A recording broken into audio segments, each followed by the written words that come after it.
pourrait dire Arifwa Shelema de Rabbi Avraham Moreno Albert Ben Rivka Bekarov Mamash Amen ve Amen. Chers amis, quelquefois le Yetzer Hara vient nous voir, et quand je dis quelquefois, ça veut dire tout le temps, pendant qu'on est en train de prier.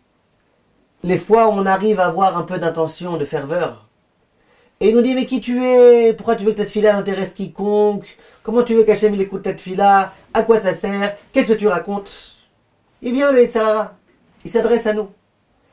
Quel est le conseil qu'on peut utiliser, Bezrat Hashem, pour pouvoir vaincre ce Yetzer Hara, l'envoyer paître? Qu'est-ce qu'on peut faire? Le Rabbi Nachman, il dit quelque chose de très beau. Il dit un jour, il y avait une famille qui habitait donc dans un appartement, et il y avait l'appartement d'à côté. Les murs étaient relativement fins, on a l'habitude de dire comme des papiers de cigarette. Et un jour, Réhouven s'adresse à sa femme, il lui dit, écoute, moi je suis désolé, je sais que tout ce qu'on raconte, les voisins ils entendent, en tous les cas j'imagine, les murs ils sont tellement fins que j'imagine qu'ils entendent tout ce qu'on dit. Et donc voilà, on va construire un mur un peu plus grand, on va élargir un petit peu le mur, de sorte à ce qu'ils n'entendent pas. Tout ce qu'on parle sur les Shidurim, ils entendent. Tout ce qu'on parle à propos de nos comptes en banque, ils entendent. Eh, c'est pas bien, c'est pas sain cette chose-là.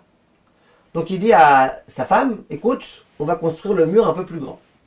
Sa femme, elle lui dit, mais non, ça va, ça sert à rien, qui te dit qu'ils entendent, et pourquoi ils entendraient? Et pourquoi tu veux que ça les intéresse? Eh, on parle, ça les intéresse pas, ils ont des choses plus intéressantes. Et lui ici, il faut, et elle non, il faut pas, et lui ici, il faut. Au bout de 2 minutes, il entend qu'on tape à la porte. Qui est-ce qui est derrière la porte?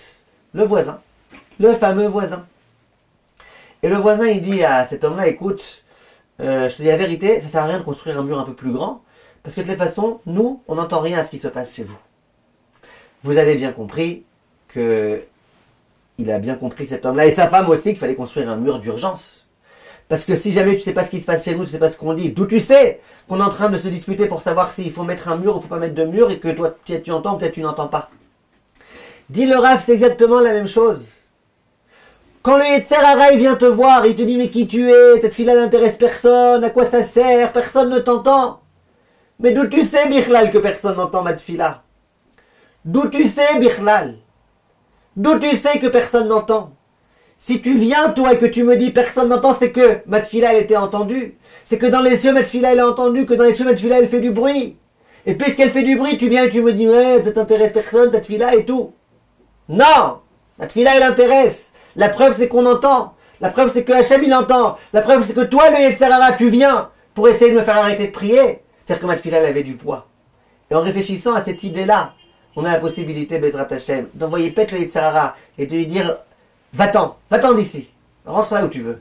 Kolto mes chers amis.